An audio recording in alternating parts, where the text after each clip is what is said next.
പീരുമേട്ടിലെ തോട്ടം തൊഴിലാളികളോട് സംബന്ധിച്ച് ലോക്സഭാ പ്രതിപക്ഷ നേതാവ് രാഹുൽ ഗാന്ധി ഇന്നലെ പീരുമേട് കുട്ടിക്കാനത്തെത്തിയതിനു ശേഷം പാമ്പനാട്ടിലെ സ്വകാര്യ റിസോർട്ടിലായിരുന്നു രാഹുൽ ഗാന്ധി തങ്ങിയത്.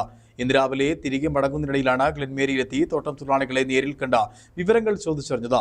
രാഹുൽ ഗാന്ധിക്കൊപ്പം ഡീൻ കുര്യാക്കോസ് എംപിയും AICC ജനറൽ സെക്രട്ടറി KC വേണുഗോപാലും ഉണ്ടായിരുന്നു. ഇന്നലെ ഉച്ചയോടെയാണ് രാഹുൽ ഗാന്ധി കുട്ടിക്കാനം മരിയൻ കോളേജിലെത്തിയത്. ഇവിടുത്തെ വിദ്യാർത്ഥികളുമായി സംവദിച്ചതിനു ശേഷം വൈകുന്നേരത്തോടെ പാമ്പനാട്ടിലുള്ള സ്വകാര്യ റിസോർട്ടിലാണ് രാഹുൽ ഗാന്ധി കഴിഞ്ഞത്. ഇന്ന് രാവിലെ തിരികെ തിരുവനന്തപുരത്തേക്ക് മടങ്ങുന്നതിനിടെയാണ് ഗ്ലെൻമേരിയിലെ തേയിലത്തോട്ടത്തിൽ രാഹുൽ ഗാന്ധി ഇറങ്ങിയത്. ഇവിടെ തോട്ടത്തിൽ പണിയെടുത്തുകൊണ്ടിരുന്ന തൊഴിലാളി സ്ത്രീകളോട് രാഹുൽ ഗാന്ധി സംവദിച്ചു. തേയിലത്തോട്ടം മേഖല നിലവിൽ നേരിട്ടുകൊണ്ടിരിക്കുന്ന പ്രതിസന്ധി അടക്കം രാഹുൽ ഗാന്ധി ചോദിച്ചറിഞ്ഞു. തേയില നുള്ളുന്ന വിധവും തുടർന്നുള്ള സംസ്കരണവും എങ്ങനെയാണെന്ന് എന്നതുൾപ്പെടെ തൊഴിലാളി സ്ത്രീകളോട് രാഹുൽ ഗാന്ധി ചോദിച്ചു.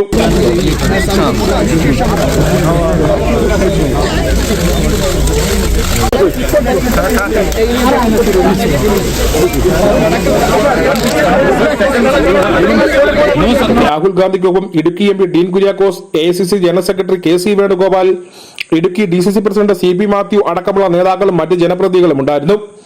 പീരുമേട്ടിലെ തേയിലത്തോട്ട മേഖല പ്രതിസന്ധിയിലൂടെയാണ് കടന്നുപോകുന്നത്. പീരുമേട്ടിൽ പൂട്ടിക്കിടക്കുന്ന തോട്ടങ്ങൾ അടക്കമുണ്ട്. ഈ സാഹചര്യങ്ങളെല്ലാം നേതാക്കളിൽ നിന്ന് മനസ്സിലാക്കിയതിന്റെ അടിസ്ഥാനത്തിലാണ് രാഹുൽ ഗാന്ധി രാവിലെ തേയിലത്തോട്ട മേഖലയിൽ ഇറങ്ങി തൊഴിലാളികളെ നേരിൽ കണ്ടതും.